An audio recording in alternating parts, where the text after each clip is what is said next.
nós queremos saber agora qual é que é o campo elétrico gerado em todo o espaço por uma superfície esférica eletricamente carregada. E nós vamos sair finalmente do registro da sobreposição pura e dura, embora esta esteja embutida aqui nos princípios do teorema que nós estamos a utilizar, que é o teorema de Gauss, mas vamos agora aplicar um princípio muito mais facilitado, porque nós tiramos partido das simetrias do meu sistema, e em particular, se nós estamos a considerar aqui uma superfície esférica eletricamente carregada, então da simetria esférica, uma vez que esse campo elétrico vai ser sempre perpendicular às superfícies equipotenciais do meu espaço.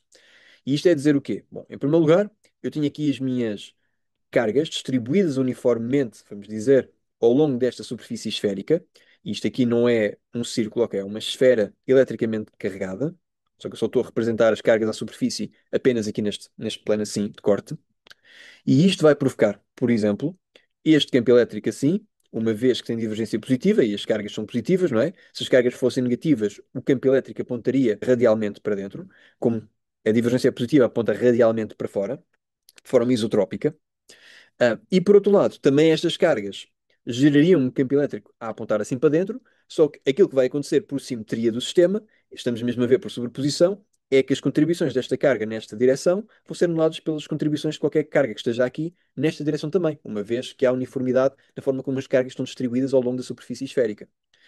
Bom, restando apenas o campo elétrico que é gerado por estas cargas e expande para fora radialmente. Bom, agora, esse campo elétrico, uma vez que é conservativo, isto é, que o seu rotacional é zero, e nós podemos ver claramente que o seu rotacional é zero, porque eu pego aqui num ponto, não há qualquer tendência a girar em volta deste ponto, portanto, não há qualquer circulação em volta deste ponto. E, portanto, ele é conservativo. Sendo conservativo, pode ser escrito como menos o gradiente de uma função potencial. Isto é um resultado de cálculo 2. Não é? Agora, essa função potencial é o que me permite perceber quais é que são as simetrias do meu sistema, que de facto aqui existem, porque o meu campo elétrico, como tem de ser sempre perpendicular a esta superfície equipotencial, onde o potencial é sempre o mesmo, então ele vai ser sempre perpendicular a essa superfície. E essa superfície, neste caso aqui, vai ser esférica, e portanto o meu campo elétrico vai apontar radialmente para fora, sempre perpendicular a essa superfície. Isto é um resultado que nós vimos em aula, a propósito, enfim, do estudo de campos conservativos que podem ser escritos como menos o gradiente de um potencial. Este menos aqui nasce do facto de o meu potencial vai ter de aumentar sempre que eu vou contra o meu campo, neste caso o campo eletrostático, não é? Ora, mas se isto é verdade, então tem de ser, o meu campo elétrico tem de ser perpendicular às superfícies equipotenciais, e portanto, isso quer dizer que ele, neste caso concreto, que pode ser descrito sob coordenadas esféricas, porque lá está, ele é isotrópico a apontar para fora, r θ φ, estas são as minhas coordenadas esféricas, ele vai ter uma simetria esférica. Ora, ao ter uma simetria esférica, significa que ele só vai depender da coordenada radial, não vai depender de se para o mesmo raio eu estou um ângulo um pouco aqui para cima ou o ângulo aqui um pouco para baixo. Portanto, a intensidade ele vai ser a mesma nesses casos. E também não depende se azimutalmente eu vou variar aqui este ângulo θ. E, portanto, só de facto o campo vai crescer ou diminuir radialmente e não angularmente ou azimutalmente. E, portanto, ele depois aponta em EDR, portanto, radialmente para fora, no caso de cargas positivas. Então, uma vez que já descobri qual é que é a simetria do meu sistema, posso agora aplicar o meu teorema de Gauss,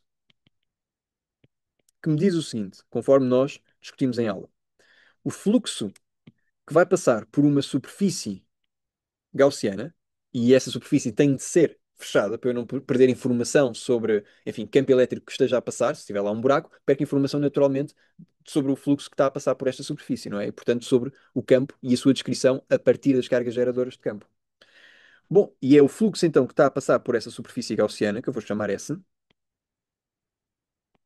Essa superfície tem de ser fechada, o que já é uma condição natural do facto de estar a considerar aqui uma superfície esférica, não é? Portanto, tem de ser fechada. Tenho aqui o meu vetor N, que é sempre perpendicular a cada uma das pequeninas faces que compõem esta superfície esférica. Lembrando que uma superfície esférica é basicamente um conjunto infinito de pequenas faces, cada uma delas numa direção radial, não é? Diferente. E vai ser então o fluxo do meu campo elétrico, que já agora está determinado, neste caso concreto, nas coordenadas r, θ, na direção desse bocadinho de área, só que agora para a área toda. Portanto, isto é o que me diz o meu teorema de Gauss, que isto é igual a qualquer que seja a carga que esteja dentro dessa superfície. E, portanto, a carga interna total dentro desta superfície de gaussiana. E isto sobre ε0, em que ε0 é a constante elétrica do meio onde este campo elétrico está a ser instalado e depende deste meio, portanto, a facilidade com que o campo é instalado ou não.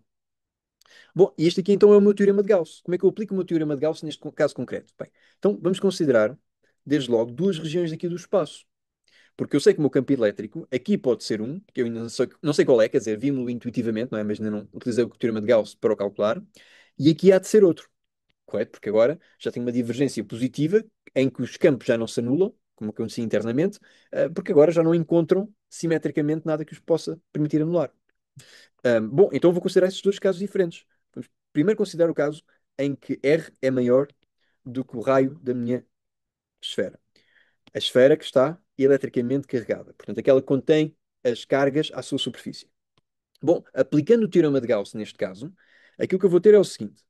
Portanto, isto aqui em coordenadas R, θ, aqui o meu N, portanto, isto aqui, isto é o meu produto interno do meu campo elétrico com aquele bocadinho de área, não é? Portanto, ou seja, eu quero saber o quanto do meu campo elétrico é que está de facto na direção do bocadinho de área que eu estou a considerar. Portanto, ou seja, deste bocadinho de A aqui. Essa superfície vai ter de ser fechada, sendo que eu aqui estou a calcular o integral duplo, porque não só quero para este bocadinho de A, mas para todos os dAs que representem a superfície esférica toda. Essa superfície gaussiana que eu aqui tenho. Ora, o meu E, no entanto, tem simetria esférica, o que significa que só de facto vai poder depender do raio. E aliás, ele vai na direção radial. Portanto, ou seja, eu quando quero parametrizar aqui esta superfície gaussiana, ela vai de 0 a 2π, de 0 a π, sendo que o meu dA para uma superfície esférica vai ser r ao quadrado, seno φ, dθ, dφ. Portanto, isto nós já vimos anteriormente, há um vídeo sobre isto em coordenadas esféricas, ok? E portanto, ou seja, isto vai ser o meu E, que vai depender de R e vai na direção radial. Portanto, este foi o resultado que eu obtive aqui, derivado das simetrias e das superfícies equipotenciais, e fazendo essas considerações. Depois, por outro lado, tenho o meu vetor da área para este dA, e portanto isto vai ser n, só que nós vemos logo que este n aqui vai apontar assim para fora radialmente, aqui vai apontar assim para fora radialmente para este bocadinho de área. Para este bocadinho de área vai apontar assim para fora radialmente também. E portanto, ou seja, na verdade este n também é ele próprio uma vetor E de R. Porquê é que isso é relevante? Bom, porque agora, quando eu considero aqui, basicamente este aqui é o determinante jacobiano da transformação para coordenadas esféricas, não é? Este é r ao quadrado seno de φ, isto aqui, é basicamente o meu fator de ajuste quando eu transformo o meu espaço de coordenadas cartesianas para coordenadas esféricas. E depois tenho aqui basicamente o meu dθ dφ, em que dθ é este ângulo que vem assim a 2π, de 0 a 2π, e dφ é este ângulo que vem assim de 0 até π. Ora, este produto interno aqui vai dar 1. Vai dar 1 porque o meu n é radial a apontar para fora. Isto aqui é o meu E de R. Portanto, isto aqui simplesmente vai dar 1. O que significa que o meu campo elétrico, de facto, vai ser radialmente a apontar para fora. Por outro lado, eu posso tirar o meu campo elétrico daqui deste integral, porque eu não estou em nenhum caso a integrar em dr, e portanto isto vai ser simplesmente igual a E de R. O R ao quadrado também pode sair do integral, porque lá está, não estou a integrar em R, e depois daqui vai sair 2π por um lado e 2 por outro. De onde é que vem este 2π? Vem do facto de eu estar a integrar de 0 a 2π em dθ, e aqui não há nenhum termo em dθ, portanto vai ser o integral de 0 a 2π de dθ, o que é 2π menos 0. E depois, por outro lado, vou ter o integral de 0 até π de seno de φ. Ora, o integral até π de seno de φ, a primitiva é menos cosseno de φ, não é? E depois, como eu estou a ir de 0 até π, eu vou ficar com basicamente 1 mais 1, porque vai ser 1 menos menos 1, e portanto isso vai dar o 2. E portanto aqui vai ficar 4π, substituindo por 4π aqui, eu tenho simplesmente aqui a área da superfície esférica. Depois isto vai ser igual a quê? Bem, isto vai ser igual à carga interna, qualquer que ela seja e onde quer que ela esteja, dentro da superfície gaussiana é essa. Ou seja, há algures aqui dentro. Porque se esta é a minha superfície gaussiana S, tem este raio R, R minúsculo, não é? R minúsculo, lembrando que isto é superfície esférica, não é? Que está por volta da outra superfície eletricamente carregada. Ambas têm a mesma simetria. Esta é esférica e são concêntricas, ok? Mas esta é aquela que efetivamente está eletricamente carregada. Esta é apenas uma superfície virtual que eu ponho aqui à volta para medir o fluxo que por ela passa e que, portanto, que sai desta. E a minha carga interna vai ser o quê? Bem, a minha carga interna ali, interna à minha superfície S, vai ser. Eu basicamente tenho uma distribuição uniforme de cargas ao longo desta superfície esférica aqui e, portanto, vou ter de calcular o integral duplo em sigma, porque é a minha densidade superficial de cargas, portanto, quanta carga é que eu tenho por unidade de área, pela área toda. Portanto, somando cada um dos bocadinhos de dA. Uma vez que isto vai de 0 até 2π e isto vai de 0 até π, e o meu dA vai ser, portanto, r ao quadrado seno φ dθ dφ, isto vai ser igual simplesmente. O meu sigma pode sair para fora porque não depende nem do θ nem do φ. Então vai ficar, já agora o r ao quadrado também pode sair, vai ficar 4π r ao quadrado. Mais uma vez, isto é a área da superfície esférica. Só que agora desta superfície aqui. Porque é sobre ela que eu estou a integrar para calcular a soma cumulativa de todas as cargas mediante a minha densidade superficial de carga. E, portanto, no fundo, aquilo que eu vou ter é a minha densidade superficial de carga, quanta carga que eu tenho por unidade de área, vezes a área toda dessa esfera eletricamente carregada. Esta aqui, portanto, de raio R, maiúsculo. Bom, e eu sei, portanto, que isto, que é o fluxo que passa, este aqui é o fluxo que passa por esta superfície gaussiana cá de fora, vai ser igual à carga interna da superfície S sobre epsilon zero. E, portanto, ou seja, a carga interna na superfície S é esta. Portanto, vai ser igual a sigma 4π R maiúsculo ao quadrado sobre epsilon zero. E agora, eu só queria enfatizar a diferença das duas esferas. Porque, por um lado, isto aqui é a carga interna à superfície esférica. Qual superfície esférica? A carga interna é esta superfície gaussiana. Ok? Portanto, é a carga interna à superfície gaussiana. E que, por acaso, neste caso, coincide com a carga total que está distribuída ao longo de uma superfície esférica. Não tinha de ser assim. Podia ser só aqui uma carga. Podiam ser assim duas cargas, uma aqui e uma aqui, discretas, em pontos específicos no espaço dentro da superfície gaussiana. Isto podia estar, portanto, cargas todas distribuídas ao longo do volume desta esfera e, portanto, aí a carga interna à superfície gaussiana seria diferente. Seria a somar aqui o volume todo, o integral de volume. E, portanto, ou seja, não confundir a superfície esférica, que é basicamente a minha superfície gaussiana, que eu estou a considerar para calcular o fluxo que por lá passa, e neste caso concreto, a superfície esférica, que é simplesmente a superfície que contém as cargas e que está dentro da minha superfície gaussiana. Ok? Um, Aqui, feliz ou infelizmente, como elas partilham a mesma simetria, basicamente este termo vai parecer igual, mas aqui eu estou a considerar o raio e a minha superfície gaussiana, porque é o fluxo que por lá passa, e aqui, como estou a considerar a carga interna e a carga interna está só inscrita nesta superfície interna, então é com o R ao quadrado, porque estou aqui a descrever esta superfície cá dentro da superfície gaussiana. Porque é a única coisa aqui que tem carga. Se eu tivesse de repente aqui mais uma carga, isto seria agora mais essa carga aqui. É toda a carga que está interna à minha superfície gaussiana, onde quer que ela esteja e em que formato esteja. Ok? Bom, então agora, tendo feito esse disclaimer, isto aqui vai ser o meu EDR vetorial, os meus 4 π's vão cortar e vou ficar com sigma sobre epsilon zero R maiúsculo ao quadrado sobre R minúsculo. Na direção é de R, nas unidades, volt por metro. Bom, isto aqui é uma campo elétrico gerado cá fora. Vejamos o seguinte: é que a minha carga interna é sigma 4π R ao quadrado. E, portanto, ou seja, eu posso reescrever este termo aqui simplesmente como isto. Carga interna sobre 4π epsilon zero R ao quadrado é de R. E o que é isto? Isto é nada mais, nada menos do que se eu estiver aqui fora considerar que este campo é gerado por uma carga pontual de valor que é int, que coincide justamente com o valor da soma das cargas distribuídas ao longo da superfície. Ou seja, eu não consigo distinguir de fora daqui desta superfície esférica, eu não consigo distinguir se este campo está a ser gerado por uma carga única de valor Q total, neste caso este Q total, ou um conjunto de cargas distribuídas de tal forma que aquilo gera que é total. Eu não consigo distinguir um do outro. E por causa, precisamente, da geometria do problema e das simetrias que estão aqui consideradas. E do facto, lá está, pronto, do teorema de Gauss, resultar do facto do campo elétrico ter esta resposta de 1 sobre r ao quadrado. Tá bem? Se não tivesse essa resposta, portanto, não seria possível utilizar o teorema de Gauss aqui nestes casos para simplificar os problemas. Bom, agora para R menor do que R maiúsculo. Portanto, neste caso aqui. Para este caso aqui, eu estou basicamente, tenho aqui a minha esfera eletricamente carregada, independentemente agora do campo que ela gera fora, ok? Esse já estudámos. Agora quero é perceber qual é o campo que ela gera dentro.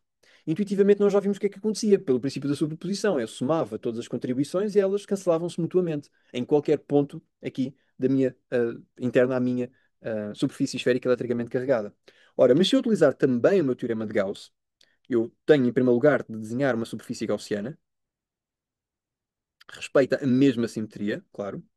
Não tinha de, mas vai-me facilitar o cálculo do integral, porque eu tenho que calcular um fluxo, efetivamente, não é? E agora eu quero perceber qual é que é o fluxo que vai passar por aqui. Ora, o fluxo que vai passar por esta superfície é basicamente a soma de todos os fluxos de contribuição de cada uma das cargas.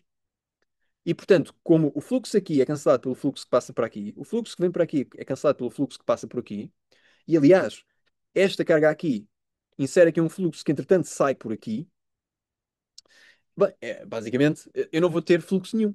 Não é? Eles vão se cancelar todos mutuamente e aquilo que eu efetivamente vou ter é fluxo zero. Bom, como é que eu vejo isso também? Quando eu aplico aqui o meu teorema de Gauss, portanto, esta minha superfície de Gauss S2, isto aqui é basicamente o meu R minúsculo, isto aqui é o meu R maiúsculo. Isto aqui vai ser então o meu campo nas coordenadas R, θ, φ, N e aqui dA. Isto vai ser igual à minha carga interna, a essa superfície S, a dividir por epsilon de zero, constante elétrica do meio, neste caso do vazio. Mas qual é que é a minha carga interna? A minha carga interna é zero. Eu, de facto, dentro da superfície gaussiana não tenho qualquer carga. Todas as cargas estão cá fora. E, portanto, não estão a contribuir para o fluxo. Porque o fluxo gerado por esta carga aqui individualmente vai entrar aqui pela superfície, mas eventualmente vai sair por aqui. E nós vimos em aula porque é que o fluxo que entrava por aqui era igual, mas simétrico ao fluxo que passava pelo outro lado depois. E, portanto, o net flux seria basicamente zero.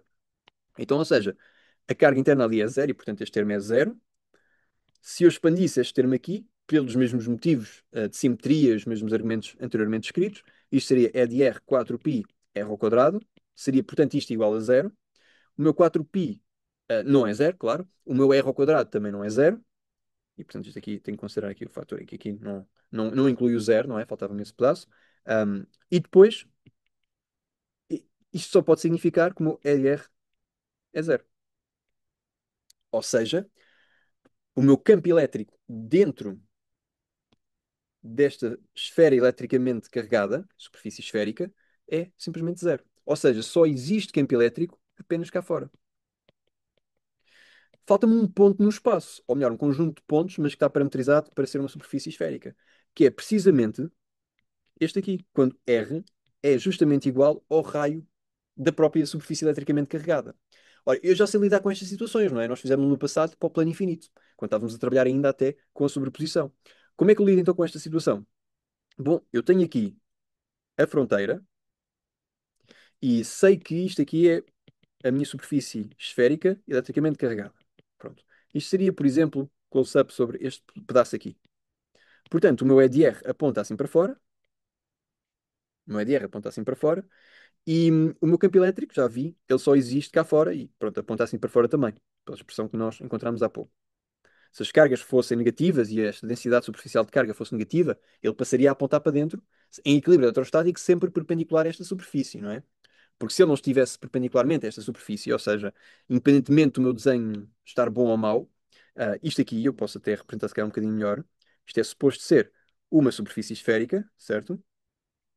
Uma superfície esférica, que está eletricamente carregada, portanto tem aqui cargas ao longo da sua fronteira, e depois o meu campo elétrico, em todos os pontos desta superfície, ele nasce muito próximo a essa superfície e sempre perpendicularmente a apontar assim para fora. Sempre perpendicularmente. Se ele, em algum caso, não estivesse perpendicularmente, então as cargas podiam mover-se, não é? Se ele estivesse assim, então haveria uma resultante aqui tangencial e as cargas, como sentiriam aquele campo elétrico naquela direção, começariam a mover-se. Providenciado que elas poderiam mover neste material, mas haveria um rearranjo das cargas aqui. E, portanto, em equilíbrio eletrostático é precisamente a posição de equilíbrio entre todas as cargas, né? Onde estão mais afastadas conseguem estar mediante a geometria do problema e o valor de cargas que têm. Então, ou seja, aqui dentro, para este raio R, eu tenho um certo campo elétrico. Isto aqui é basicamente não só R, mas de facto R, mas um bocadinho abaixo da superfície esférica, eletricamente carregada. E aqui é o meu campo elétrico, mas só um bocadinho acima da minha superfície eletricamente carregada. E eu quero perceber quais é que são os valores deste campo à medida que eu me aproximo desta superfície esférica por cima e por baixo. Isto é, por aqui por fora e por aqui por dentro. Naquela direção radial especificamente. Então, ou seja, para eu ter a componente apenas radial, eu faço o produto interno com E de R. E agora quero perceber como é que é a diferença entre os meus campos imediatamente acima e abaixo dessa superfície esférica. Bom, e que valores é que vão ter? Por um lado, este termo aqui vai ser este termo que eu encontrei.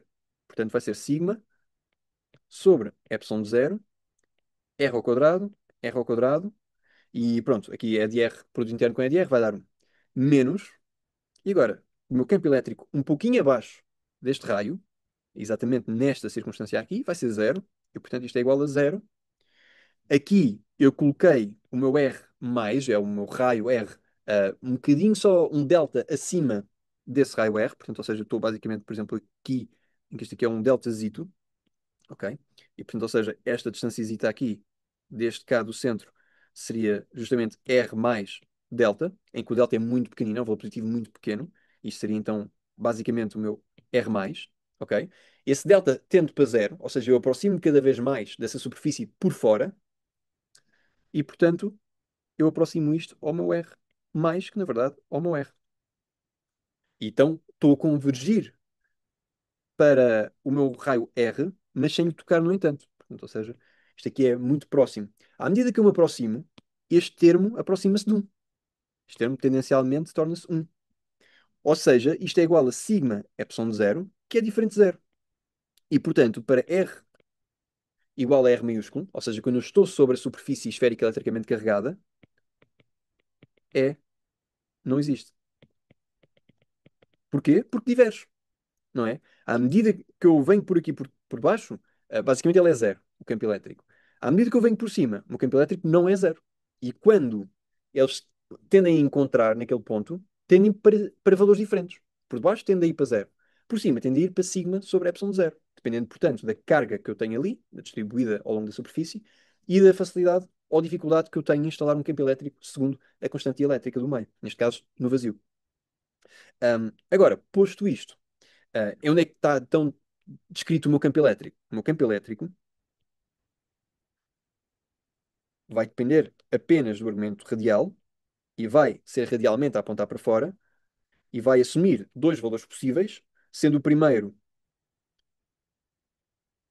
sigma sobre epsilon r ao quadrado sobre r minúsculo ao quadrado, isto para r maior do que r, portanto, da minha esfera eletricamente carregada, portanto estou fora da esfera aqui, e zero caso eu esteja dentro da esfera. Isto em volt por metro, e que lá está, eu nem sequer descrevo aqui, apesar de ter estudado a situação, eu se quiser posso acrescentar aqui, e é descontínuo em, portanto, é descontínuo